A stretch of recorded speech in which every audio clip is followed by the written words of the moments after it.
Right now on Mars, a small moon called Phobos is falling, 1.8 centimeters every year, closer to the surface, every single orbit.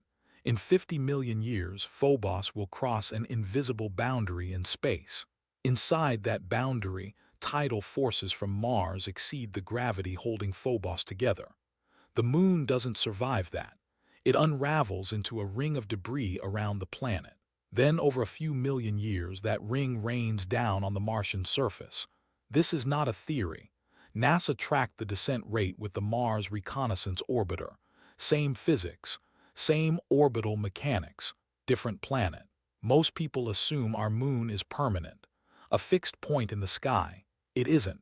And the math says our moon will do exactly what Phobos is about to do, just much later. And the path it takes to get there destroys this planet several times over. Here is the sequence. The Earth's rotation is decelerating right now. Atomic clocks, accurate to 1 second in 300 million years, confirm the day is getting longer by 1.8 milliseconds every century. 1.4 billion years ago, a day on Earth lasted 18 hours. Today it's 24. We know this from coral fossils. Ancient coral grew 1 ring per day, and specimens from 400 million years ago show 400 rings per year. Earth was spinning faster because the moon's gravity hadn't yet drained enough rotational energy. The moon has been drifting away from us ever since. 3.8 centimeters per year, confirmed by laser beams bounced off reflectors left on the lunar surface by Apollo astronauts.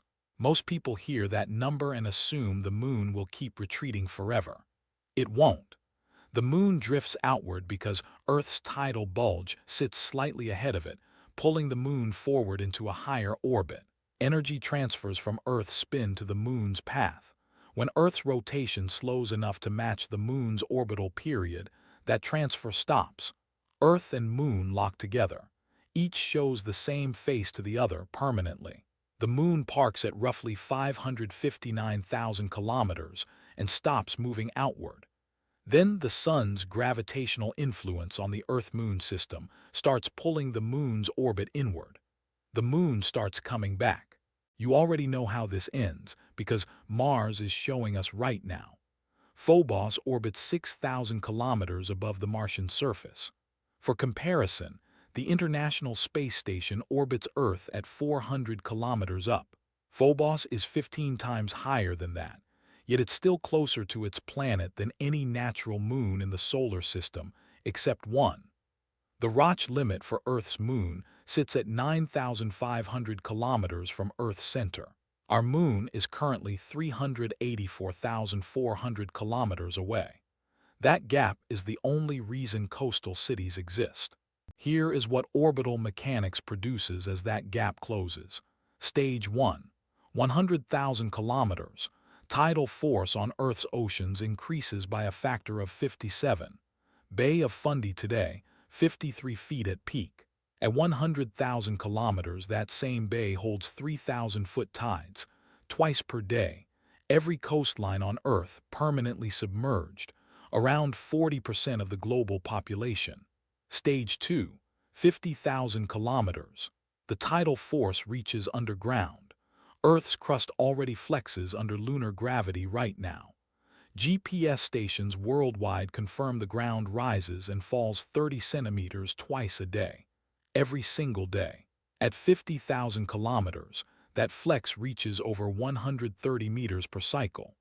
Solid rock compressed and decompressed 130 meters twice a day does not hold together for long.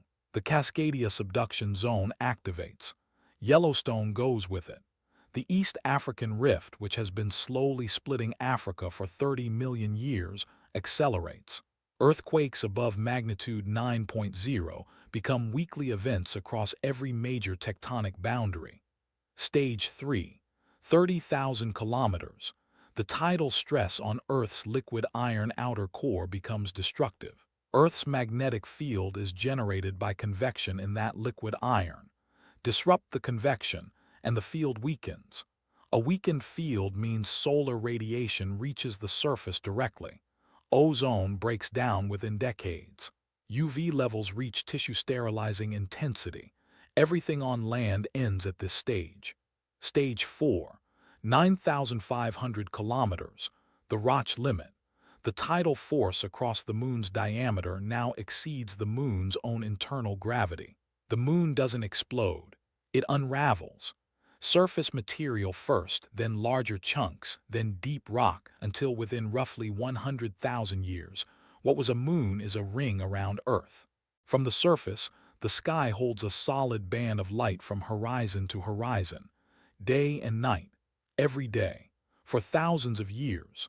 Most of that ring material is gravitationally unstable from the start.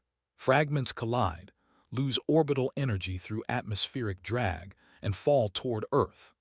The asteroid that killed every non-avian dinosaur was roughly 10 kilometers wide. The larger fragments from a disintegrated moon reach 80 to 160 kilometers across.